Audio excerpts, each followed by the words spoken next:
اب بھی اگر مجھے اور آپ کو احساس نہیں ہوگا کہ میں کبھی بھی مر سکتا ہوں، یعنی پلان اتنے سارے کرنے والا کیوں نہیں سوچتا آگاہ اپنی موت سے کوئی بشر نہیں، سامان 100 برس کا ہے پل کی خبر۔ آج ہماری جو گفتگو چل رہی تھی کہ ہمیں اپنی قبر کی تیاری کرنی ہے، اپنی موت کی تیاری کرنی ہے۔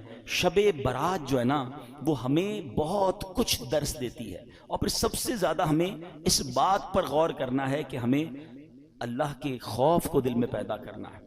حضرت ابو بکر صدیق رضی اللہ، میں آپ کو ان کا واقعہ سناتا ہوں۔ آپ سے بڑا کون سا صحابی ہے؟ آپ سے بڑھ کر کس کے جنتی ہونے میں شک آپ کر سکتے ہیں؟ یعنی آپ تو قطعی جنتی بھی کیسے ہے کہ نبی پاک کی زبان سے جنت کی بشارت سنی۔ اگر خوف خدا دیکھو یار، ہم گناہوں سے بھرے ہوئے صبح و شام گناہ کریں اور شرم نہیں آتی، قبر یاد نہیں آتی، اللہ کی بارگاہ میں پیش ہونا یاد نہیں آتا۔ صدیق اکبر کو دیکھیں، فرماتے ہیں کہ آپ نے ایک دن بیٹھے ہوئے تھے، آخرت کے احوال پر غور و فکر کر رہے تھے، خیالوں ہی خیالوں میں قیامت کا منظر آپ کے سامنے آ رہا تھا کہ کیسے آسمانوں کو لپیٹ لیا جائے گا، کس طرح پہاڑ روئی کے گالوں کی طرح ہوا میں اڑیں گے، ستارے جھڑ جائیں گے، ایسے ہولناک انداز میں قیامت قائم ہوگی، پھر محشر کا میدان، میزان عمل، جنت اور دوزخ کا معاملہ۔ آپ غور کر رہے پھر اتنا خوف خدا کا غلبہ ہوا کہ آپ نے تڑپ کر کہا کہ کاش میں سبز گھاس ہوتا، مجھے کوئی جانور کھا جاتا، کاش مجھے پیدا ہی نہ کیا جاتا۔ کون کہہ رہا ہے؟ قطعی جنتی جن کی صدقے جنت میں جائیں گے، حضرت صدیق اکبر۔ لیکن اتنا خوف ہوا نا تو پھر کیا ہوا؟ آیت کریمہ نازل ہوئی۔ سورہ رحمان میں اور آپ یہ آیت پڑھتے ہیں، مگر اس آیت کے شان نزول میں ایک واقعہ یہ لکھا ہے کہ this is the reason why this آیت reveal، یہ آیت نازل ہوئی وَلِمَنْ خَافَ مَقَامَ رَبِّهِ جَنَّتَانِ، جو اپنے رب کے حضور کھڑے ہونے سے ڈرے اس کے لیے 2 جنتیں ہیں۔ یہ جو خوف ہے نا، یہ جو فیئر ہے، یہ جو ڈر ہے، یہ بڑے کام کروا دیتا ہے۔ سچی توبہ کدھر پہنچا دیتی ہے۔ کتنا بڑا انعام دیا کہ صدیق اکبر رضی اللہ عنہ کا جو یہ خوف تھا جس کی وجہ سے یہ آیت نازل ہوئی، فرمایا آپ کا مقام یہ ہے کہ آپ کے لیے 2 جنتیں ہیں۔ رب نے گویا یہ قرآن میں پیغام دے دیا کہ جو اللہ کی بارگاہ پہ کھڑے ہونے سے ڈرے اس کے لیے 2 جنتیں ہیں۔ اسی طرح کا ایک اور واقعہ، حضرت عمر فاروق رضی اللہ تعالیٰ کے دور مبارک میں ایک نوجوان تھا، بڑا متقی تھا، بڑا پرہیزگار تھا۔ دیکھ لوگ اس کی نوجوان کی عبادت دیکھ کر حیران ہو جاتے تھے۔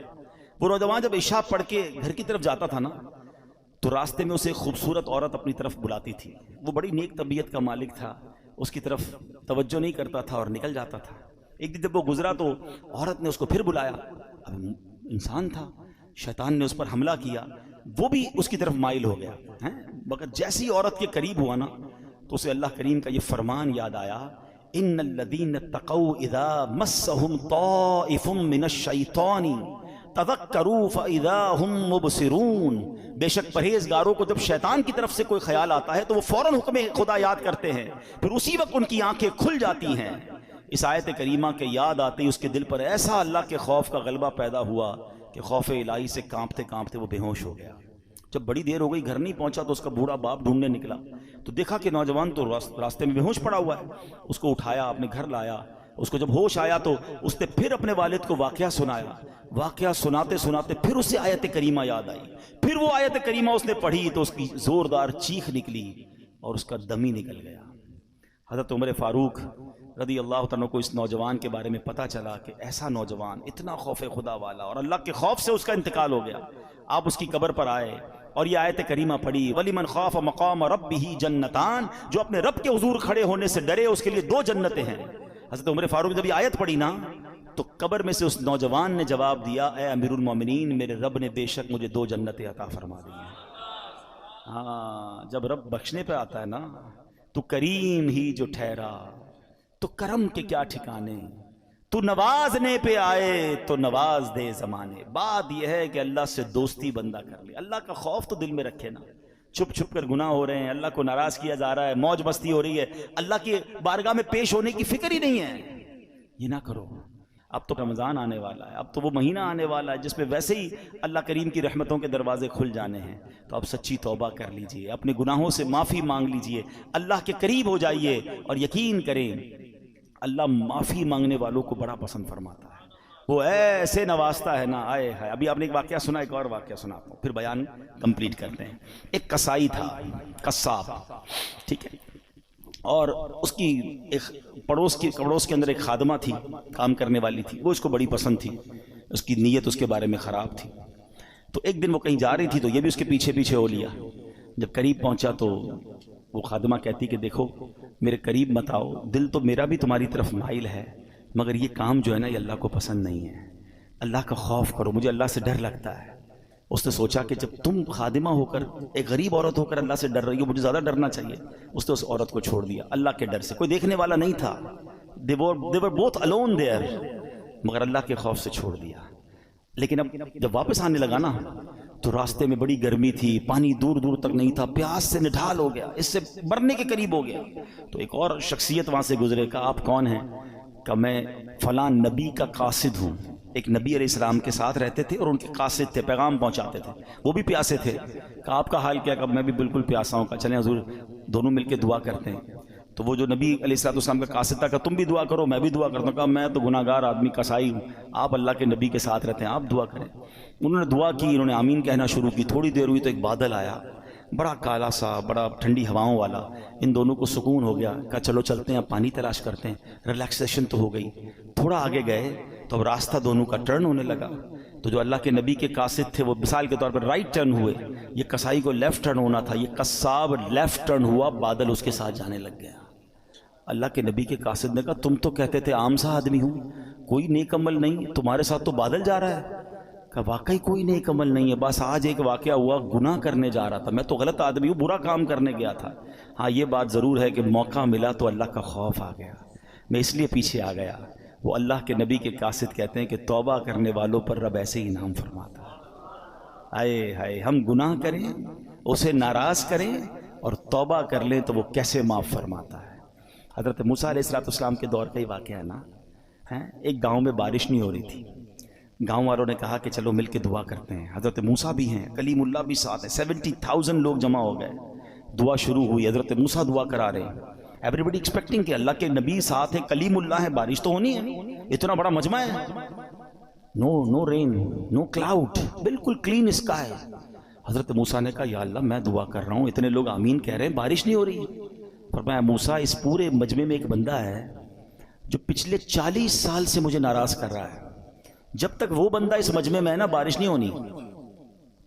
تو حضرت موسیٰ نے کہا کہ یا اللہ میں اس بندے تک کیسے یہ بات پہنچاؤں؟ کہ تو کھڑے ہو کر اعلان کر، تیرا کام آواز لگانا، پہنچانا میری ذمہ داری ہے. حضرت موسیٰ کھڑے ہو گئے. آپ نے کروایا اے وہ شخص جو 40 سال سے اللہ کی نافرمانی کر رہا ہے، تیری وجہ سے بارش نہیں ہو رہی، تو نکل جائے اس مجمع سے. اب وہ بندہ تو تھا اس کے اندر. اب وہ کبھی دائیں دیکھے کبھی بائیں دیکھے کہ شاید کوئی کھڑا ہو جائے گا، شاید کوئی نکلے گا، کوئی نہیں نکلا. وہ سمجھ گیا بات میری ہو رہی ہے. اب وہ سوچنے لگا کہ میں کھڑا ہو گیا تو پورے شہر کو پتہ چل جائے گا کہ میں ہی وہ گناہ گار ہوں. اس نے پتہ کیا کیا، چادر اوڑی اور اللہ کی بارگاہ میں کہتا یا اللہ آج ذلیل ہونے سے بچا لے. میں ہی وہ شخص ہوں، مانتا ہوں میں نے بڑے گناہ کیے، مگر مولا آج میں ذلیل ہو جاؤں گا. لاجیکلی بتاؤ اس کا ذلیل ہونا بنتا تھا کہ نہیں؟ کہ جس بندے کی گناہ کی وجہ سے بارش نہیں ہو رہی اس کو تو کھڑا کر کے سب کو بتانا بنتا تھا نا. ہمارے ساتھ کوئی غلط کرے ہم کہتے ہیں یہ وہ آدمی ہے، اس نے میرے ساتھ کیا. اچھا تھوڑا سا مسئلہ کرے ہم زیادہ اس کو ذلیل کرتے ہیں، مگر میرے کریم کے کرم نوازی دیکھو، وہ عیب چھپاتا کیسے ہے. وہ بندہ کہتا ہے مولا آج بچا لے. تھوڑی دیر ہوئی تو بادل آئے اور بارش برسنا شروع ہو گئی. حضرت موسیٰ کہتے ہیں یا اللہ بندہ تو کوئی نہیں نکلا، بارش کیسے ہو گئی؟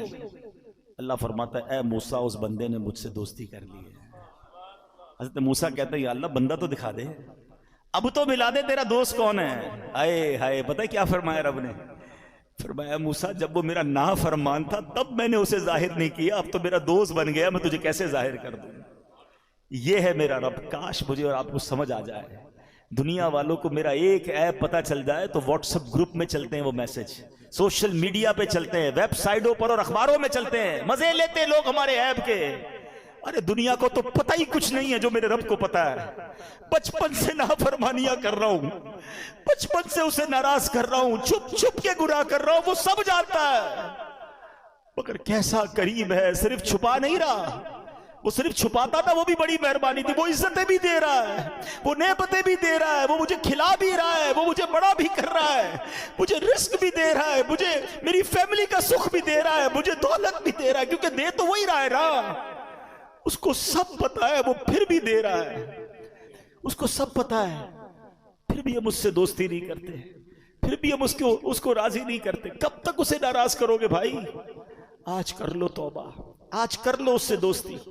وہ شاعر کہتے ہیں نا, تجھے تو خبر ہے میں کتنا برا ہوں, تجھے تو خبر ہے میں کتنا برا ہوں, تو عیبوں کو میرے چھپایا الہی, تو عیبوں کو میرے چھپایا الہی. تو آج سچی توبہ کر لے, چھوڑ دے گناہ. اگر نماز قضا ہو رہی ہے اب نماز قضا نہ کریں. شب برات کروڑوں بخشے جائیں گے, مگر حدیث میں 6 قسم کے گناہ گار بتائے گئے جو نہیں بخشے جائیں گے. ہاں, شراب کا عادی نہیں بخشا جائے گا, ماں باپ کا نافرمان نہیں بخشا جائے گا, زنا کرنے والا بدکاری کا عادی نہیں بخشا جائے گا, رشتہ داریاں کاٹنے والا نہیں بخشا جائے گا, چغل خور نہیں بخشا جائے گا, ایک روایت کے مطابق تکبر والا لباس پہننے والا نہیں بخشا جائے گا, تصویریں بنانے والے مجسمے بنانے والے نہیں بخشے جائیں گے. خدا را آج توبہ کر لیجئے, راضی کر لیجئے اللہ کو. اگر یہ گناہ ہو بھی گئے نا وہ بڑا کریم ہے. توبہ کریں اور نیت کریں کہ آج کے بعد ہماری کوئی نماز قضا نہیں ہوگی. آج کے بعد انشاءاللہ نہ شراب کے پئیں گے, نہ شرابیوں کے قریب جائیں گے انشاءاللہ. ایسی محفلوں میں بھی نہ جائیں کہ جو ہمیں ان گناہ گاروں کے ساتھ بیٹھ کر آپ کیسے امید رکھتے ہیں کہ میں شرابیوں, جواریوں, بدکاروں کے ساتھ بیٹھ کر اللہ کا نیک بندہ ہو جاؤں گا اور اللہ مجھ سے راضی ہو جائے گا. تھوڑے دنوں پہلے تو کووڈ وائرس آیا تھا, ڈسٹنس کیسا رکھتے تھے؟ Social distance. سوشل کتنا سمجھ آ گئی تھی, نہیں بھائی دور رکھو اس کو, اس کے اندر وائرس ہے یا وائرس جیسی سمٹمز ہیں. ادھر لعنت برس رہی ہے شرابیوں پر, تم اس کے ساتھ بیٹھے ہو. جو بدکار ہیں, جو جوئے کھیل رہے ہیں, آپ کہتے ہیں میں نہیں پیتا, میں بیٹھتا ہوں. کیوں بیٹھنا ہے ان کے ساتھ؟ جدھر میرا رب ناراض ادھر اس کے ساتھ میں نے کیوں بیٹھنا ہے؟ اچھی محفلوں میں آیا کریں, اچھے لوگوں میں بیٹھا کریں. دعوت اسلامی کا ماحول آپ کے سامنے جو الحمدللہ ہمیں اللہ کی رحمت سے ہمیں نیک لوگوں کے ساتھ بیٹھ کر سدھرنے کا موقع ملتا ہے. اور قبر اگر روشن کرنی ہے نا, آج قبر کی بات ہو رہی ہے نا, تو قبر روشن کرنے کے لیے سب سے پہلی چیز عقیدہ ہے. اللہ پاک سے متعلق, رسولوں, صحابہ, اہل بیت سے متعلق, اولیاء کرام کے بارے میں سب عقیدہ بالکل ہمارا قرآن و سنت کے مطابق ہونا چاہیے. ہم نیک کام کرتے رہیں, 5 وقت پابندی سے نماز پڑھیں, مسجد میں با جماعت نماز ادا کریں, جتنے فرائض و واجبات ہیں ان پر عمل کریں, زکوٰۃ ہم پر فرض ہے تو زکوٰۃ پوری ادا کریں, روزے رکھیں, لوگوں کے ساتھ حسن سلوک سے پیش آئیں, قرآن کریم کی تلاوت کریں, درود پاک کی کثرت کریں, ذکر اللہ کی کثرت کریں. انشاءاللہ یہ سارے کام قبر روشن کرنے والے کام ہیں. اور سبحان اللہ, ایک اور بڑا پیارا عمل ہے, حدیث پاک میں آیا, ان الصدقہ لتطفئ علی اہلھا حر القبور, بے شک صدقہ کرنے والوں کو صدقہ قبر کی گرمی سے بچاتا ہے. وَإِنَّمَا يَسْتَظِلُّ الْمُؤْمِنُ يَوْمَ الْقِيَامَةِ فِي ظِلِّ صَدَقَتِهِ, اور بلا شبہ مسلمان قیامت کے دن اپنے صدقے کے سائے میں ہوگا. خوب صدقہ و خیرات کرنا چاہیے. حدیث پاک میں آتا ہے صدقہ برائیوں کے 70 دروازوں کو بند کرتا ہے. صدقہ دینے والا قیامت کے دن اپنے صدقے کے سائے میں ہوگا. صدقہ گناہوں کو ایسے مٹا دیتا ہے جیسے آگ پانی کو بجھا دیتا ہے. تو ان مہینوں میں اللہ کی راہ میں خرچ کریں, اپنے غریب مسلمانوں پر خرچ کریں, اپنے رشتہ داروں پر خرچ کریں, اپنے ملازمین پر ذرا تھوڑی سی آسانی کریں. ماہ رمضان آنے والا ہے, کسی کی افطار اچھی کر دیں, کسی کی سحری اچھی کر دیں, کسی کی عید اچھی کر دیں. تھوڑا سا اپنے غریب مسلمان. اچھا ایک الگ پرابلم پتہ ہے کہ جب تک کوئی ہم سے مانگتا نہیں, اچھا ہم ایک بڑا جملہ آج کہنے لگ گئے, بھائی مشکل ہو تو مجھ سے مانگ لینا, چاہیے ہو تو مجھے بتا دینا. سفید پوش آدمی بتائے گا نہیں آپ کو. میں آپ کو ایک فارمولا بتا دیتا ہوں, ویسے آپ کو بھی پتا ہے لیکن شاید وہ سمجھنے کے لیے لوگ تیار نہیں ہیں. جس کی بھی اس وقت 40-50 ہزار سے کم آمدنی ہے نا, وہ بیچارہ ہینڈ ٹو ماؤتھ ہی ہے. وہ نہ بھی بتائے تو آپ اس کو دے دیں, اس کو ضرورت ہے. یعنی ہم کیوں یہ کہتے ہیں کوئی مجھے مانگے تب میں دوں گا, مانگنے پر مجبور کر رہے ہیں آپ کو, اور مجھے رب بن مانگے نہیں دے رہا. آپ یہ بنو نا. اب ہم سحری افطاریاں بہت سارے لوگ مسجدوں میں کراتے ہیں, میں کہتا ہوں کرانا چاہیے, لیکن آپ سوچیں مسجد میں نمازی پھر بھی سحری افطاری میں بہت اچھا کھا لیتے ہیں. کئی ہماری بہنیں مسجد میں تو نہیں آ سکتی نا، ان کے گھر میں کیا بنتا ہوگا؟ آپ گھروں میں پہنچانے کی عادت بنائیں. گھروں روڈوں پہ سحری افطاری ہو رہی ہے ٹھیک ہے، لیکن اس سے زیادہ ضروری ہے کہ آپ بغیر بتائے کسی کے دروازے پر آپ کے، میں کہتا ہوں ڈھونڈنے کی بھی ضرورت نہیں ہے، آپ کے اپنے ملازمین دیکھ لو یار، آپ کے اپنے رشتہ دار دیکھ لو، اپنے پڑوسی دیکھ لو. 40,000 سے جس کا اسکیل 50,000 سے نیچے ہے نا، آپ اس کو راشن بھیجو گے وہ خوشی خوشی رکھ لے گا. یہ پچھلے دنوں کی بات ہے، ایک بھائی بتا رہے تھے ہم راشن بانٹ رہے تھے تو ایک بندہ آیا اور اس راشن بانٹنے والے کو کہتا ہے میں اپنے داماد کے ساتھ آیا ہوں اس لیے ابھی تو میں آپ سے راشن نہیں مانگ رہا، میں تھوڑی دیر بعد آؤں گا تو مجھے دے دینا. اور اس نے دیکھا کہ وہ چھوٹی کون سی گاڑی ہوتی ہے FX، بولے اس گاڑی میں آیا تھا حالانکہ، مگر اس کو بھی راشن کی ضرورت تھی. سب لوگ ہینڈ ٹو ماؤتھ چل رہے ہیں. غریب آدمی کے پاس فروٹ لینے کے پیسے نہیں ہیں. ہم میں سے کئی لوگ ہیں جن کے گھر میں روز فروٹ آتا ہے، شاید روز گوشت اور چکن بنتا ہے، ہمیں تو شاید گوشت اور چکن کا دام بھی نہیں پتا. ہم میں سے کئی لوگ وہ ہیں، مگر پوچھیں نا غریب آدمی سے، ہفتہ گزر جاتا ہے، اس کے گھر میں بھی روزہ ہو رہا ہے، اس کے گھر میں بھی افطار ہو رہی ہے. یہ وقت ہے جنت کمانے کا، یہ وقت ہے نیکیاں کمانے کا. آپ ایسے گھروں میں آپ لفافہ بنا کے پیسے بھجوا دیں، کوئی مسئلہ نہیں، 15-20 ہزار روپے بھجوائیں گے، وہ آپ زکوٰۃ نہیں تحفہ کہہ کے بھیج دیں، لیکن انشاءاللہ آپ دیکھیں گے چہروں پہ مسکراہٹیں آئیں گی، لوگوں کی عید اچھی ہوگی، لوگوں کی رمضان اچھی ہوگی. یہ وقت ہے اور یہ صدقہ ہماری قبر کو روشن کرے گا. ہمیں انشاءاللہ ان دکھیارے مسلمانوں کی مدد کریں گے، نہ جانے ہمارے کتنے غم دور ہو جائیں گے. اور پھر ایک اور پرابلم، ہم جو بچ جاتا ہے وہ کیوں بانٹتے ہیں؟ کھانا بچ گیا تو غریب کو دے دیں. اس بار ایک پلان کیجئے گا، آپ بے شک 100 آدمی کو افطار نہ کرائیں، آپ اپنے گھر میں جو افطار کرتے ہیں نا، سب سے پہلے آپ کی افطار سے پہلے افطار نکالیں اور وہ اپنے ملازم کو دیں کہ وہی افطار وہ پہلے کھائے، آپ کے ساتھ یا تو بیٹھ کے کھائے یا کم از کم وہ تو کھائے جو آپ کھا رہے ہیں. ہم جو بچتا ہے وہ اس کو کھلاتے ہیں، جو پھینکنے کا ہوتا ہے وہ کپڑا دیتے نہیں. اللہ ہمیں کیسا دے رہا ہے اور ہم اللہ کی راہ میں کیسا دے رہے ہیں. 4 پارے کی پہلی آیت ہے لن تنالوا البر حتى تنفقوا مما تحبون. تم اس وقت تک بھلائی کو نہیں پہنچ سکتے جب تک اپنی پیاری چیز اللہ کی راہ میں خرچ نہ کرو. بیسٹ دو، بہترین دو. ایک بزرگ تھے، ان کو اچھا بھروسہ بھی بڑا تھا، یہ اللہ کرے وہ بلیف بھی ہمیں مل جائے. وہ کہتے ہیں کہ ان کے گھر میں کوئی فقیر آیا پیسے لینے کے لیے، تو اپنی زوجہ کو کہا کہ کچھ ہے، تو اس نے کہا 4 انڈے ہیں، صرف کھانے کے لیے 4 ہی انڈے، 4 دے دو. 4 دے دیے. جب 4 دے دیے تو کہا تھوڑی دیر میں انشاءاللہ آ جائیں گے. اتنا بھروسہ تھا. تھوڑی دیر ہوئی تو دروازہ کھٹکھٹایا گیا، ایک بندہ آیا، ایک ٹوکری دے کر گیا. زوجہ سے کہا ذرا دیکھو کیا ہے. کہا کسی آپ کے دوست نے تحفہ بھجوایا ہے. کہا کیا ہے؟ کہا انڈے ہی ہیں. کہا چیک کرو کتنے. کہا 30 ہیں. کہا 30 کس حساب سے آئے؟ دیے تو 4 تھے، ایک کے 10 آنے چاہیے. لیول آف بلیف، عقیدہ کتنا مضبوط تھا. 40 آنے چاہیے. کتنے ہیں؟ کہا 30 ہیں. دوبارہ گنو. کہتی حضور ہیں تو 40 مگر 10 ٹوٹے ہوئے ہیں. 30 پورے ہیں، 10 ٹوٹے ہوئے ہیں. کہا سچ سچ بتاؤ جو تم نے 4 دیے تھے اس کی کنڈیشن کیا تھی؟ کہا حضور ہم نے بھی جو 4 دیے تھے نا، 3 پورے تھے، 1 ٹوٹا ہوا تھا. بات آئی سمجھ؟ پورے دو گے پورے ملیں گے، ٹوٹے دو گے ٹوٹے ملیں گے. اب سمجھ جاؤ دیتے کیا ہو؟ بچا ہوا پھینکنے والا وہ اللہ کی راہ میں دینا ہے. پھر کیا ایکسپیکٹ کرو گے؟ ارے دو نا دل کھول کے، بہترین سب سے اچھا اللہ کی راہ میں دو. دوبارہ جملہ یاد کر لو، پورے دو گے پورے ملیں گے، ٹوٹے دو گے ٹوٹے. ہم تو جو بچتا ہے وہ اللہ کی راہ میں دینا ہے. بلکہ اتنا پتہ نہیں دنیا سے محبت اتنی ہو گئی ہے. ابھی اگر مسجد کے لیے اعلان ہو نا چندہ دیں، چلو سخاوت کا آج ذہن بن بھی گیا، بھائی 100 روپے دینے، 500 روپے دینے. پرس نکالا، 2 100 کے نوٹ ہیں، ایک کڑک والا ایک پرانا پھٹنے والا. سچ بتاؤ مسجد کے ڈبے میں کون سا ڈالتے ہیں؟ کیوں پرانا؟ نیا والا 102 کا نہیں ہے، وہ بھی 100 کا ہے. اللہ کی راہ میں دینا نا، وہ یار یہ والا دے دو یار، یہ نکالو.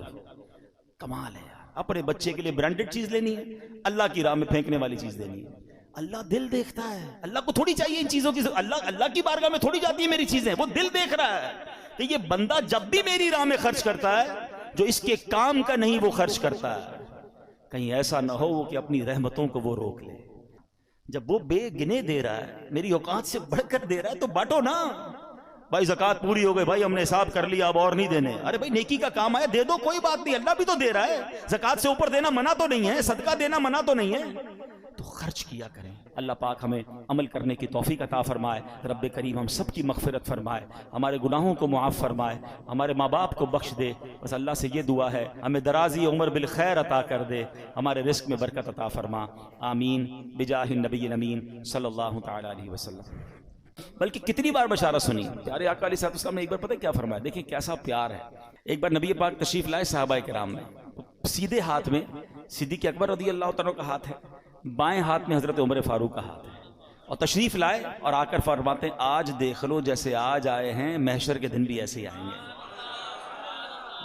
کیا ساتھ ہے۔ اچھا پھر ایک اور ایمان افروز بات بتاؤں، چلیں یہ بھی بہت سیکھنے کو ملے گا آپ کو۔ ہم انسان کی قبرستان جاتے ہو نا، ایک جملہ سنا ہوگا آپ نے، پہنچی وہیں پہ خاک جہاں کا خمیر تھا۔ یہ محاورہ سنا ہے نا، یہ صحیح محاورہ ہے۔ بندہ دفن وہیں ہوتا ہے جہاں کی اس کی مٹی ہوتی ہے۔ روایتوں میں آتا ہے کہ ہمیں جب بنایا گیا نا، ہم مٹی سے بنے نا، انسان کو اسی مٹی سے بنایا جاتا ہے جس مٹی میں اس کی تدفین ہونی ہے۔ آپ کے ساتھ کئی بار ایسا ہوا ہوگا۔ پھر ایک مجھے ہمارے اسی طرح کے دوست یاد آ گئے، تھوڑے دنوں پرانی بات ہے، کافی عرصے سے وہ کینیڈا میں رہتے تھے، بڑے بیمار تھے، بڑے مسائل ان کے چل رہے تھے۔ ان کو کہا گیا کہ یار آپ تھوڑے دنوں کے لیے پاکستان بھی آ جائیں۔ وہ پاکستان آئے اور آتے ہی دوسرے دن ان کا انتقال ہو گیا۔ تو سب کہتے تھے یار ان کی مٹی یہاں کی لکھی ہوئی تھی۔ ایسا ہی نا، ایسا آپ کے ساتھ سنا ہوگا، بندہ کہیں جاتا ہے اس کا انتقال ہو جاتا ہے۔ اب یہ بات تو طے ہو گئی، اب ذرا ایمان افروز بات سنیں، صدیق اکبر اور حضرت عمر فاروق کی قسمت پر ہماری جان قربان۔ کہاں پر روزہ ہے ان کا؟ کس کے ساتھ ہے؟ سنہری جالیوں کے پیچھے ہے نا۔ علماء کہتے ہیں جس مٹی سے نبی پاک کو بنایا گیا نا، اسی مبارک مٹی سے حضرت ابوبکر صدیق اور حضرت عمر کی تخلیق ہوئی تھی۔ ان کو تو اس وقت چن لیا گیا تھا، اور وہیں جبھی تو دیکھیں نا روضہ رسول میں پیارے آقا کے محبتوں کا صلہ ایسے کون دیتا ہے، سنہری جالیوں میں یار غار آپ سے ہیں، نبی پاک کے ساتھ جلوہ فرمائے۔ تو حضرت ابوبکر صدیق اس قدر بڑا مرتبہ۔ آپ میں سے بہت سارے لوگ قبرستان گئے ہوں گے، جانا چاہیے، شب برات سنت ہے قبرستان جانا، رشتہ داروں کی قبریں ہوتی ہیں، مرحومین کی قبریں ہیں، جانا چاہیے، فاتحہ پڑھنی چاہیے۔ لیکن دو باتیں قبرستان کے حوالے سے بھی عرض کر دوں۔ قبرستان جب بھی جائیں، اگر آپ کی کسی ریلیٹیو کی قبر ہے اور وہ قبر ایسی جگہ پر ہے کہ جہاں آپ کو کئی قبریں پھلانگ کر پیر رکھ کے وہاں جانا پڑے گا، تو پھر نہ جائیں، کیونکہ قبر پر پیر رکھنا ناجائز ہے۔ بلکہ ایسے راستے پر چلنا جس کے بارے میں یہ گمان ہو کہ یہاں پہلے قبریں تھیں اب راستہ بنایا گیا، وہاں بھی چلنا حرام ہے، تو نہ جائیں۔ ٹھیک ہے، آپ باہر ہو کے فاتحہ پڑھ لیں، انشاءاللہ آپ کی حاضری ہو جائے گی۔ السلام علیکم یا اہل القبور یغفر اللہ لنا ولکم وانتم سلفنا ونحن بالاثر۔ بڑی پیاری دعا ہے، اس دعا کا معنی بھی بڑا عبرت والا ہے۔ بات پتہ کیا ہے، ہم دعائیں پڑھتے ہیں اس کا معنی نہیں پتا ہوتا۔ اگر صرف اس ایک دعا کو سمجھ جاؤ نا، تو جو میں بیان کر رہا ہوں آپ کو سمجھ آ جائے گا۔ دعا کیا ہے یاد بھی ہوگی آپ کو، السلام علیکم یا اہل القبوری، کیا معنی ہے؟ اے قبر والوں تم پر سلام ہو، یغفر اللہ لنا ولکم، اللہ تمہاری اور ہماری مغفرت فرمائے، وانتم سلفنا ونحن بالاثر، تم پہلے چلے گئے ہمیں پیچھے آنا ہے۔ ہائے ہائے، یہ پیغام ہے اس دعا میں کہ قبریں دیکھ کر یاد کرو کہ یہ چلے گئے اب تم نے جانا ہے۔